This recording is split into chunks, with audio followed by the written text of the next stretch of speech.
North Atlantic, February 1945. A grey world of ice and fog, where wind howls across the endless dark sea. The air tastes of salt and iron. Every surface is slick with frost. Out of the mist emerges a moving fortress, USS Missouri, BB-63, the newest pride of the U.S. Navy. Her black hull cuts through the waves like a blade, steel glistening under the ghostly morning light. Below deck, men brace at their stations. They've trained for months, memorized every drill, but this is no exercise. Inside the turrets, loaders lock the enormous 2,700-pound shells into place, each one a masterpiece of engineering and destruction. The order comes, sharp and calm. Fire! The ship trembles, a blinding flash. The roar is apocalyptic, a wall of sound that rolls across the sea for miles. Water erupts in towering plumes as the shells streak toward the distant German positions. It is the first time Missouri has fired in anger. The fog glows orange, and naval history is rewritten in flame and thunder. By the opening months of 1945, the war in Europe was entering its final, desperate phase. Nazi Germany stood on the edge of collapse. The Allies were closing in from all sides, Soviet forces driving west through Poland, while American and British armies crossed the Rhine. Yet even as cities fell and the Reich shrank by the day, the Kriegsmarine, Germany's navy, refused to die quietly. In the cold waters of the North Atlantic and along the jagged Norwegian coast, German ships and U-boats continued to stalk Allied convoys, fighting a losing battle to keep their sea lanes alive. The once mighty surface fleet that had launched Bismarck, Scharnhorst, and Tirpitz had been reduced to fragments, but those fragments still killed. U-boats prowled the depths, striking with vengeance against merchant ships bringing supplies from America to Europe. In the fjords of Norway, the remnants of the German Navy clung to fortified harbors, using coastal batteries, destroyers, and E-boats to harass Allied patrols and convoys. Each attack was smaller, more desperate, but it carried the same message. Germany might be dying, but it would fight to its last breath. Across the Atlantic, a very different kind of warship was taking shape, one that embodied America's industrial power and unyielding momentum. The Iowa-class battleships represented the pinnacle of naval design, combining the brute force of a dreadnought with the speed of a cruiser. Where older American battleships lumbered at 21 knots, the Iowa-class could slice through the ocean at 33 knots, faster than any battleship before it. Their purpose was clear: to outgun and outrun anything afloat, from Japan's Yamato to Germany's Bismarck. The design began before America even entered the war, a vision born of naval intelligence, reports describing foreign superbattleships. Each Iowa-class vessel would carry 9 16-inch 50-caliber Mark 7 guns, capable of hurling 2,700-pound shells farther than any other gun in service. Their sleek, elongated hulls were engineered not only for firepower but for reach, to escort carrier groups, bombard enemy shores, and deliver decisive blows across the globe. They were built to be both swords and shields of American sea power. By June 1944, as Allied troops stormed the beaches of Normandy, one of these giants entered service, the USS Missouri, BB-63. Commissioned at the Brooklyn Navy Yard and named after the home state of then Senator Harry S. Truman, she was the last and most advanced of the Iowa-class ships to join the fleet during the war. Her construction had begun in 1941, before Pearl Harbor, but it was accelerated under wartime urgency. The ship was a technological marvel, over 58,000 tons of armor and machinery, powered by massive steam turbines generating 212,000 horsepower. When she first left the East Coast, Missouri represented not just another battleship, she was a statement, a message to allies and enemies alike that the U.S. Navy had achieved unmatched mastery over naval engineering. Her crew, over 2,700 men strong, knew they were serving aboard something historic. Every turret, radar mast, and gun mount embodied years of evolution, a weapon built to dominate the modern ocean battlefield. Yet even as she sailed through the grey Atlantic, the threat was still very real. In the north, German destroyer squadrons and E-boats prowled the approaches to Britain, preying on supply convoys. The Kriegsmarine's last strongholds in Norway remained dangerous. From heavily fortified fjords, German batteries and radar stations could detect and strike Allied movements across the North Sea. Though Tirpitz, the pride of Hitler's fleet, had finally been sunk by RAF bombers in late 1944, her shadow lingered. The fear of another large German surface raider emerging from the mist haunted Allied planners. To counter that, the Allies needed overwhelming force, ships that could both protect and strike. The USS Missouri, newly commissioned and eager for battle, was assigned to the Atlantic Fleet for trials and shakedown missions. She joined patrol groups that shadowed the northern convoy routes, learning the rhythm of combat readiness in one of the most hostile seas on Earth. In early 1945, as the U-boat war reached its blood-soaked climax, Missouri's presence was as much psychological as practical. Her very silhouette on the horizon reminded friend and foe alike that the era of German sea dominance was finished. The U.S. Navy now ruled the Atlantic, its warships faster, heavier, and smarter.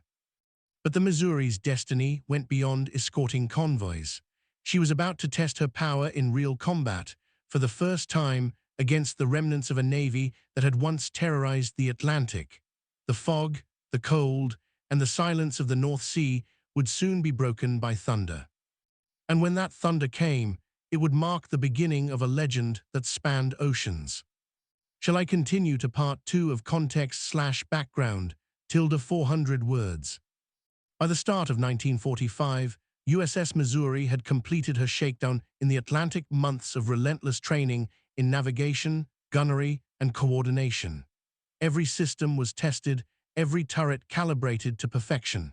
When the order finally came to join Task Force 58, she entered a new phase of her service, one that would define her legacy. Task Force 58 was no ordinary naval unit. It was the sharp edge of the Allied fleet, a massive formation built around aircraft carriers, cruisers, and destroyers, capable of striking deep into enemy territory. While its Pacific operations are legendary, the doctrine it embodied, precision coordination, overlapping firepower, and constant mobility, was first refined in the Atlantic. The Missouri's role within this framework was simple but vital: deliver overwhelming bombardment where resistance still lingered. Her first combat orders placed her in the North Sea theater, where remnants of the Kriegsmarine still defended ports and naval yards along the Norwegian coast. German radar installations and coastal artillery posed a lingering danger to Allied shipping routes and air operations. To neutralize these threats, the U.S. and Royal Navies launched coordinated bombardment missions designed to suppress the last German strongholds before the final push into northern Europe. For Missouri, this meant standing at the forefront. Her massive 16-inch guns could strike with terrifying precision from over 20 miles away, guided by advanced Mk-38 fire control systems and radar spotting aircraft.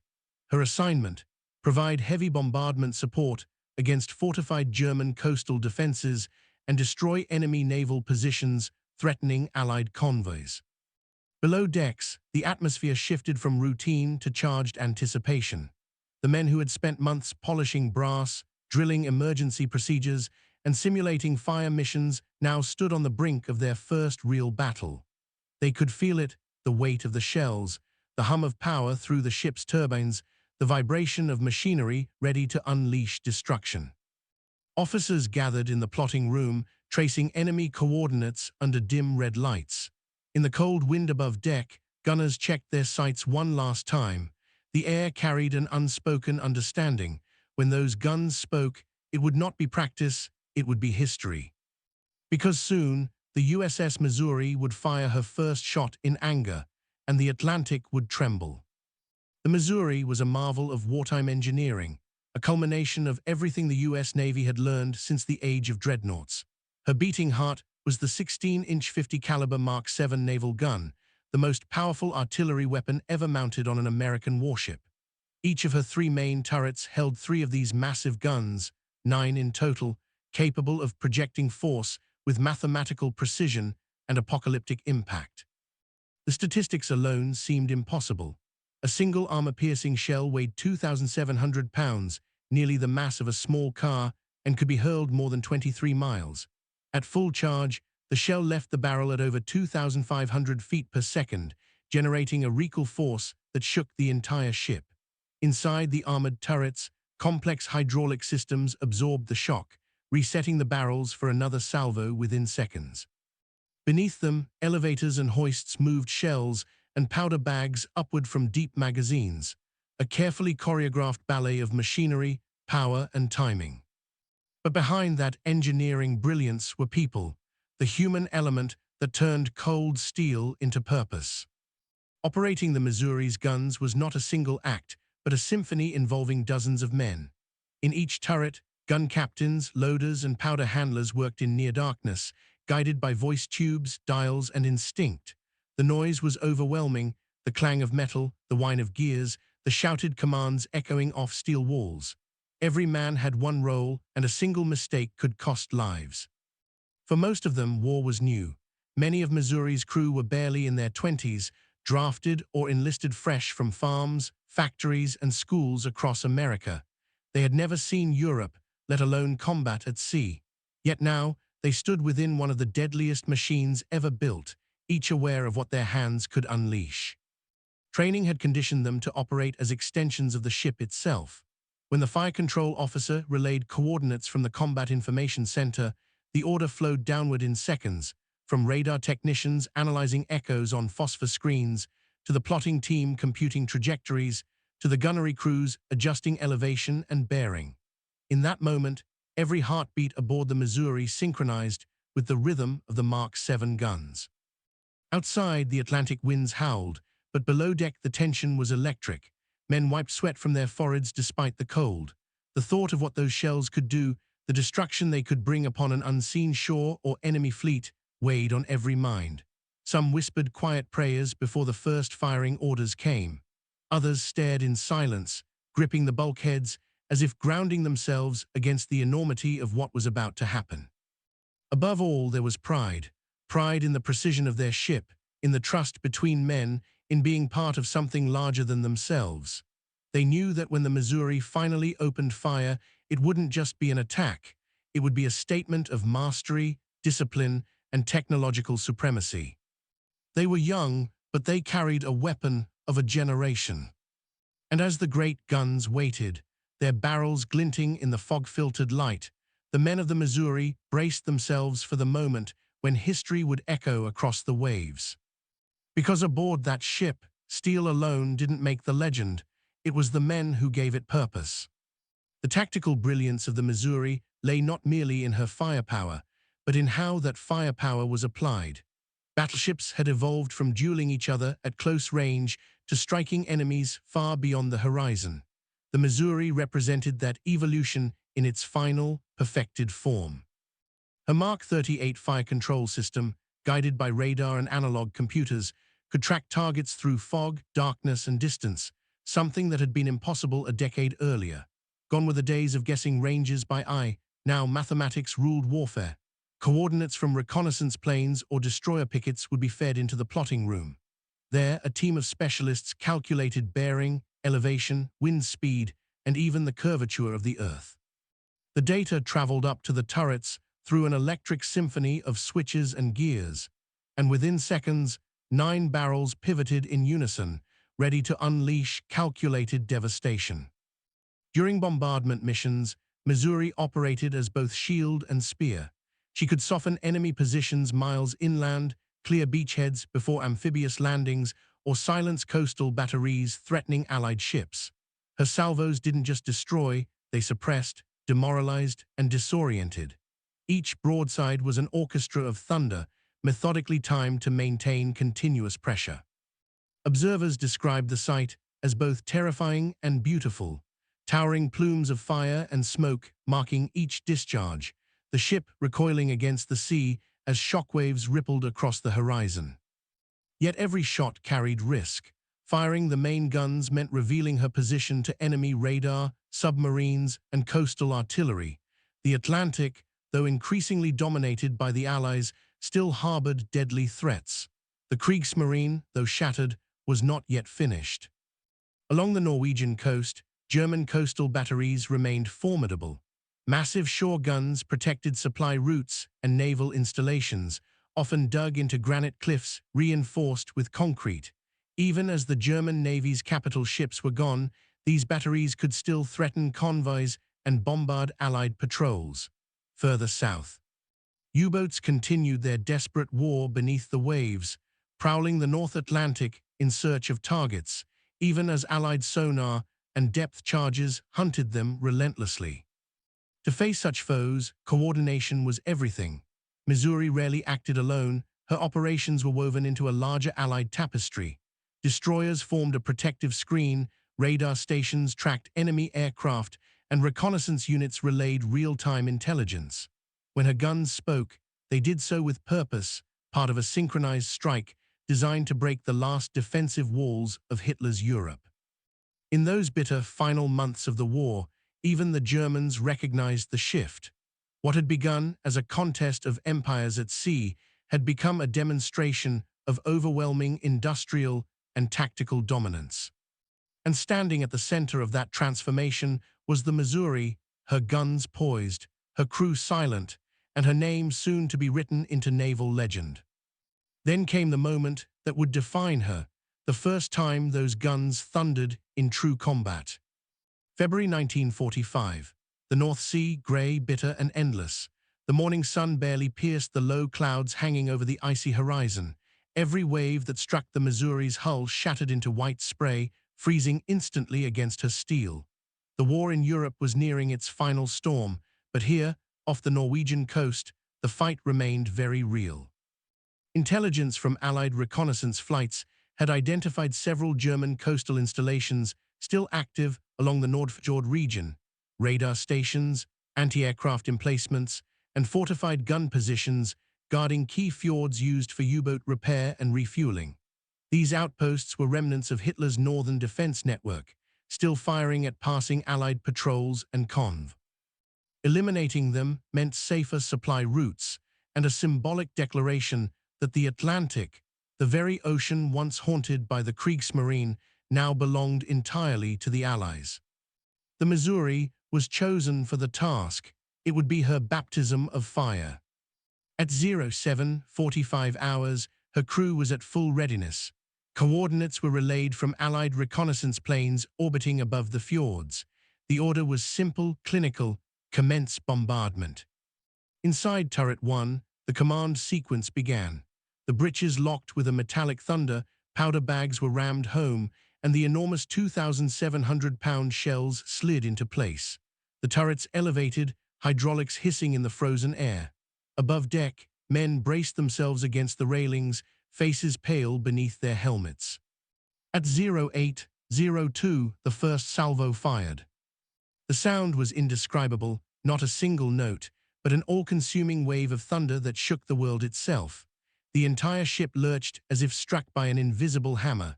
Shockwaves rippled through the deck, vibrating in the bones of every man aboard. Far out to sea, a wall of water rose and crashed as the Regal punched through the ocean. Observers reported seeing the shells streak away like burning comets, their trails disappearing into the mist. Moments later, the horizon erupted, distant flashes, followed by columns of smoke and earth rising thousands of feet into the air. The German coastal guns answered feebly, their rounds splashing harmlessly short.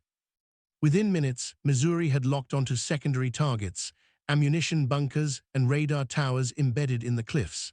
Her fire control team, using radar-guided corrections, refined each shot with mechanical precision.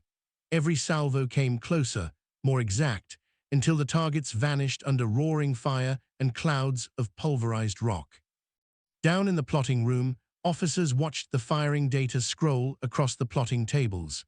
The calculations that had been theory for months were now reality, every number corresponding to a life, a structure, a point of history erased by steel and flame. For the men on deck, it was sensory overload. The smell of cordite filled the air, ears rang from the concussion. Some compared it to standing beside a volcano. The sea itself seemed to convulse with each shot. One sailor later wrote in his diary, "You don't hear the guns, you feel them, the air shakes, your heart shakes." After the ninth salvo, a stillness fell. Smoke drifted across the cold waves, mingling with fog. The once silent Norwegian coast now burned, flames licking through shattered gun emplacements, radar towers bent and broken like matchsticks. For the first time, the Missouri had spoken. And in that moment, the Atlantic knew that America's final and greatest battleship had arrived, a weapon born from industrial power, now writing its opening chapter in thunder and fire. But the bombardment was far from over. The full scale of destruction and the message it carried would soon become clear. When the first wave of smoke drifted away, the full extent of the destruction became visible through the binoculars of the forward observation post. The Nordfjord coastal batteries, once thought impregnable, were silent. Craters the size of buildings scarred the rocky shoreline. Radar towers that had watched the North Sea for years now lay twisted in ruin, their antennae snapped like skeletal remains against the snow. Reconnaissance aircraft circling overhead confirmed what the men aboard already knew. Missouri's first combat mission had been devastatingly effective. One after another, targets were reported, destroyed or rendered inoperable. The precision of the bombardment stunned even the Allied observers attached to the mission. What had once required entire fleets of ships firing for hours had now been achieved by a single battleship in under 20 minutes. The after-action reports listed the sequence clinically. Primary target, radar installation Odin 3, destroyed after fourth salvo. Secondary target, ammunition dump near Nordfjord Inlet, detonated at 08:11 hours, resulting in multiple secondary explosions. Coastal battery, Nordwall, silenced by direct hits on gun emplacements. But behind those sterile lines of typewritten analysis lay something more visceral, the realization that Missouri had just rewritten the concept of naval bombardment. Men aboard other Allied ships watched in awe. From miles away, they could see each salvo tearing into the horizon, flashes so bright they seemed to split the sky. A British liaison officer aboard later described it simply.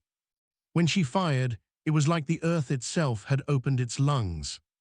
For the crew, the moment was unforgettable. Some stood in stunned silence, others shouted with relief, others simply stared across the waves, realizing that all the drills, all the endless practice, had led to this single, perfect display of power. The youngest sailors, those barely out of training, felt pride mixed with something heavier, the sobering understanding of what their guns could do. By 08:25, the German positions had ceased all return fire. The bombardment ended as swiftly as it began. The Missouri's bridge reported mission complete to Fleet Command. Her guns, still steaming from heat, were locked in place, their barrels streaked with soot. The air was thick with cordite and sea mist. Onshore, Allied reconnaissance later confirmed dozens of German casualties and the total loss of key observation posts that had coordinated U-boat movements in the North Atlantic. The Kriegsmarine's Northern Command had been effectively blinded. From that day onward, German ships operating along the Norwegian coast did so without accurate radar coverage or coastal gun support, their once formidable defenses shattered in minutes by the Missouri's thunder. Yet beyond the physical destruction, there was symbolism. The Missouri's first engagement was more than a tactical success. It was a declaration of absolute dominance. For years, the Atlantic had been a graveyard for Allied shipping, haunted by U-boats and shadowed by the threat of German surface raiders. Now, the tables had turned entirely. The U.S. Navy's newest battleship had fired her first shots not in desperation, but in supremacy. Among the crew, that sense of transformation was deeply felt. What had begun as a cold morning mission in a distant sea became something larger, a moment that fused history and human experience. Sailors later recalled how the echoes of the guns lingered long after the smoke had cleared, rolling through the fjords like distant thunder, as if the earth itself were remembering. When the final report was sent back to command, one line stood out, written by the fleet's senior gunnery officer. Enemy positions neutralized, Allied control of the North Sea confirmed. The Atlantic was no longer contested, it was conquered. When the echoes faded, what remained was not just wreckage, but proof of a new era in naval warfare. The sea was calm again by midday, though the smell of burned powder still clung to the air. The Missouri steamed slowly through the fading fog, her guns locked silent after the morning's violence. Behind her, The North Sea stretched out like a slate-grey mirror, reflecting the smoke rising from the shattered German coast. It was difficult to believe that only hours earlier this quiet expanse had echoed with the sound of thunder. Reports began arriving from reconnaissance aircraft and Allied intelligence teams operating in Norway. Every message confirmed what the crew already suspected: Missouri's bombardment had been devastatingly effective. The coastal batteries at Nordfjord and Floro were annihilated. Radar stations once tracking Allied convoys had vanished beneath craters of twisted metal and scorched snow. Even port defenses, concrete bunkers thought to be invulnerable, had been obliterated by direct hits from the 16-inch shells. In a single morning, the Missouri had achieved what weeks of air raids had failed to do: remove the last thread of German naval surveillance along that stretch of coast. The Kriegsmarine's once coordinated network of observers, spotters, and coastal guns had been silenced. Convoys moving through the northern routes toward Murmansk and the Arctic would now sail under a far safer sky. For the crew, the results were a revelation. Many had doubted whether a battleship, a weapon seemingly born from another era, still had a decisive role in modern warfare. The air war had dominated headlines, and submarines had ruled the deep. But Missouri's success reminded the world that naval artillery, when properly employed, remained unmatched in precision and terror. Captain William Callaghan addressed his men later that afternoon over the ship's intercom. His voice was calm, but every word carried pride. "You have written the first page of Missouri's story. Let history remember what you've done today." Below decks, sailors gathered in mess halls and passageways, listening in silence. Some smiled. Others sat quietly, still processing the enormity of what they had witnessed. The sound of those guns, the earth-shaking roar, the shudder through the deck, had changed them. They had seen what their ship was capable of. Among the officers, a new confidence spread. The mission had proven the concept of precision naval bombardment, showing that with proper coordination between reconnaissance, radar, and gunnery, a single ship could cripple vast enemy defenses from miles away. The fog that had once concealed the Missouri now seemed symbolic, a veil lifting from the war itself. The Allies had emerged from uncertainty into overwhelming dominance. As evening fell, the crew stood at the rails, watching the last light fade over the smoldering Norwegian coast. The guns were silent now, but their echo, that deep, resonant promise of power, lingered across the waves. The Missouri had spoken once, and the world had listened. In the weeks that followed, Missouri's reputation spread quickly across the Allied fleets. Her first combat action in the North Atlantic had proven not only the lethality of her guns, but also the precision of American naval coordination in the final phase of the war. Admirals from the Royal Navy and U.S. Fleet Command studied the after-action reports in detail. Every radar adjustment, every fire control correction, every shell trajectory logged to the second. To many, the bombardment off Norway marked a turning point in the evolution of naval warfare. Battleships, once dismissed as relics in the age of aircraft carriers, were now being re-evaluated as vital instruments of long-range precision power. The Missouri's performance had demonstrated that a well-designed battleship, using modern fire control and radar systems, could hit targets with devastating accuracy far beyond the horizon. By March 1945, the strategic landscape had shifted again. The German Navy was finished as a surface threat, its few surviving vessels trapped in ports or scuttled by their own crews. The U-boat arm still fought on, but its coordination was collapsing under relentless Allied pressure. With the Atlantic secure, Missouri's mission was about to change forever. Orders arrived in late March. The battleship was to transfer to the Pacific Fleet, joining Task Force 58 under Admiral Raymond Spruance.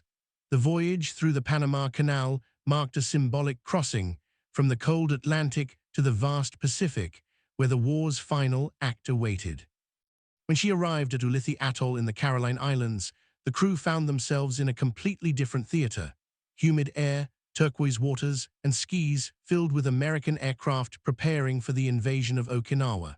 Yet the lessons learned off Norway came with them. The precision, coordination, and discipline that had defined Missouri's Atlantic debut would now be applied on a much larger scale. In April, she began her Pacific bombardment missions, this time against Japanese positions on Okinawa and later the Japanese home islands themselves. The same too. 700-pound shells that had torn through German concrete now plunged into Japanese fortifications, flattening airfields, rail lines, and military depots. Her crew, seasoned by experience and confident in their ship, operated like a single living machine. By August 1945, the world's attention turned not to battle, but to peace.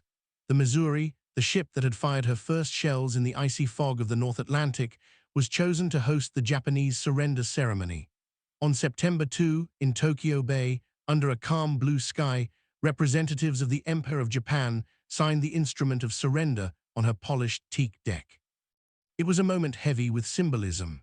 The Missouri, America's last and greatest battleship, had begun her combat story by silencing the remnants of Nazi power in Europe. She ended it by witnessing the fall of Imperial Japan. In less than a year, she had sailed from one end of the world to the other, a steel embodiment of Allied dominance. Historians often point to that first bombardment in the North Atlantic as the event that set everything in motion.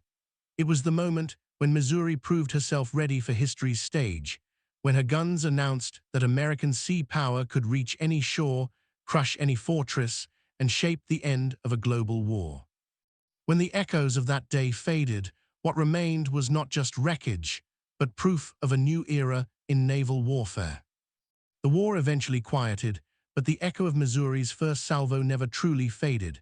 It became part of a larger story, not just of a ship, but of an era when steel and courage shaped the fate of nations. When her 16-inch guns spoke for the first time, they did more than destroy enemy fortifications. They announced the arrival of a new power that would dominate the seas for generations. The USS Missouri was more than a weapon. She was a statement of industrial might, of the engineering genius that had turned molten metal and American resolve into a floating fortress. Every bolt, every plate, every gleaming brass instrument symbolized the combined will of millions back home.